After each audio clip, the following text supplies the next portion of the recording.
tiniyak naman ng Land Bank of the Philippines nananatili itong matatag at stable sa kabila ng kanilang 50 bilyong pisong contribution sa Maharlika Investment Fund.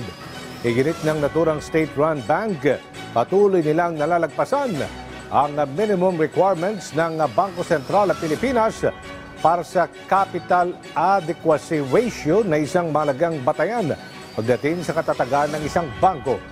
As of November 30, umabot umano sa halos 17% ang kanilang capital adequacy ratio na higit na mas mataas sa 10% na regulatory threshold. Sa katunayan, anya sa harap ng pagtupad ng kanilang mandato, nakapag-remit sila ng higit 32 bilyong pisong cash dividends sa national government na pinakamalaki sa lahat ng government-owned and controlled corporations at sa kasaysayan ng Land Bank. Pagtitiyak naman ng Land Bank, patuloy ang kanilang pagpapatupad ng maayos na financial management practices at pagtingin pa ang paggamit sa kanilang resources upang makapagserbisyo sa iba't ibang sektor tulad ng sektor ng agrikultura, rural development at iba pang development sector.